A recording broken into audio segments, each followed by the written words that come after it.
ఎట్లా భయభక్తులు కలిగి ఉన్నందువలన ఆయన అంగీకరింపబడెను. హల్లెలూయా. తాను కుమారుడై ఉండి కూడా ఏమిటి శరీరధారి ఉన్న దినాలలో ఎలా ఉన్నాడు? ఆయన శరీరధారిగా ఉన్న దినాల్లో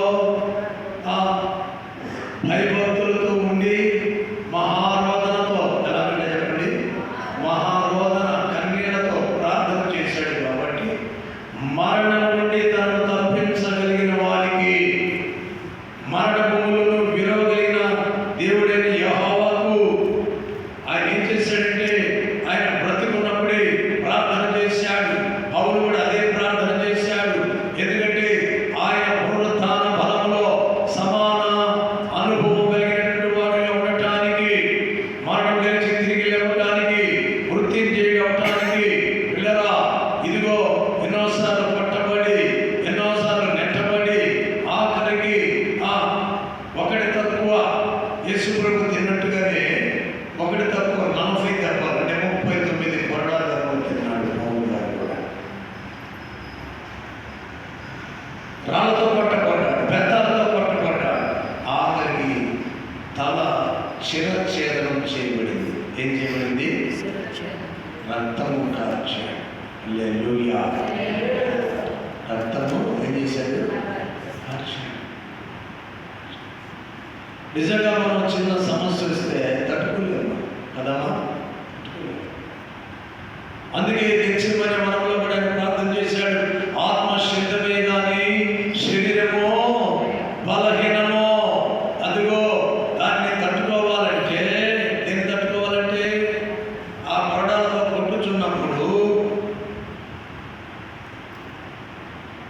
ఉమ్మి వేసుకున్నప్పుడు, పిడిగుద్దులు గుద్దుచున్నప్పుడు శరీరము బలహీనము పడకుండా ఓర్చుకోవడానికి నిశ్చయమని మనం ఏం చేసాము? అయినా ప్రార్థన చేశాం. అంత మాత్రమే కాదు కానీ మహారోదనలతో కన్నీళ్లతో ప్రార్థన చేశాడు. తనను మరణం నుండి విడిపించగలిగిన వారికి. అందుకే మరణం నుండి ఆయన విడిపించి మృత్యుంజయుడిగా చెప్పాడు. హల్లెలూయా.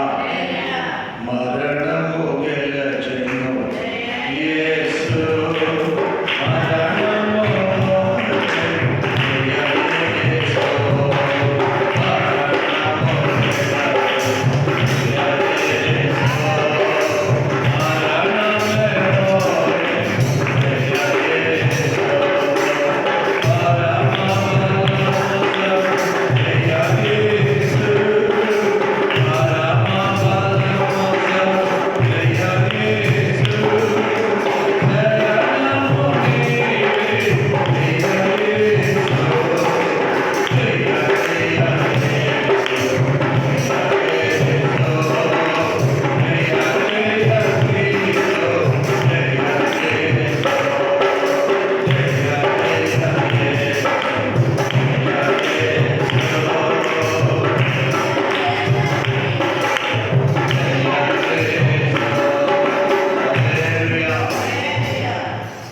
ఆయన సమాధిని గెలిచి తిరిగి లేచి మృత్యుంజయుడై 40 దినాలు అనేక మందికి కనబడుతూ, ఒకసారి 500 మంది కంటే ఎక్కువ మందికి కనబడుతూ, తండ్రి కుడి పార్శ్వములో ఆశ్రయుడై ఉండి నేటికి కూడా ఆత్మస్వరూపిగా మన మధ్యలో సంచరిస్తూనే ఉన్నాడు.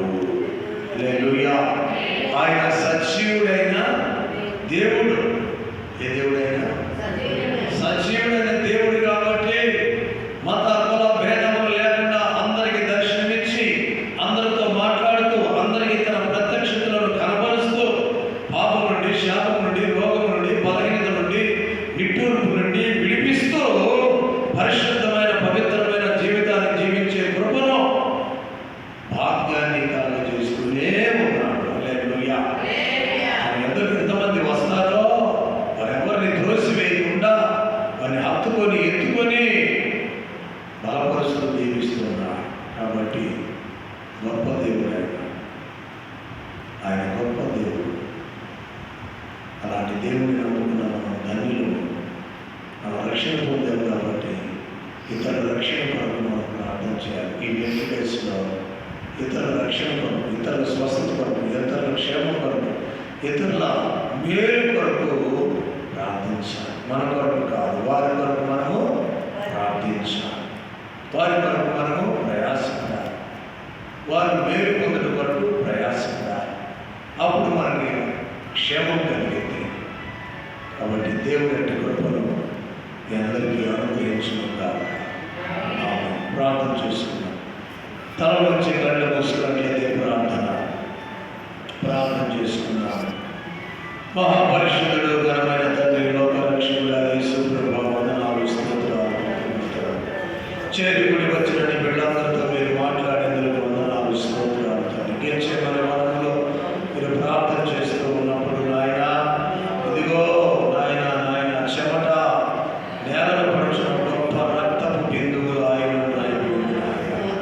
అయ్యా, ఇదిగో తండ్రి, ఆ రీతిగా వేదన పడుతున్నావు, ఆతురత పడిన మరింత వేదన పడి నువ్వు నాయన అయ్యా ప్రజల క్షేమ కొరకు ప్రార్థించావు తండ్రి.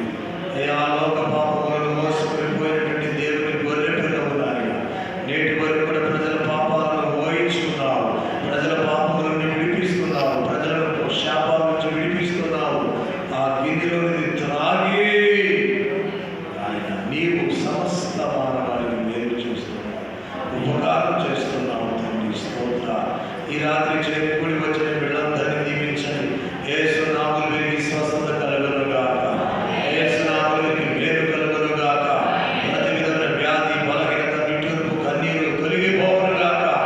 నేను ప్రకటిస్తున్న యేసు నామములో ప్రతి విధమైన వ్యాధన తొలగిపోవును గాక, పూర్ణ స్వస్థత కలుగును గాక. ఆరోగ్యవంతులై ఆత్మపూర్ణులై ప్రభుని స్తుతించుదురు గాక.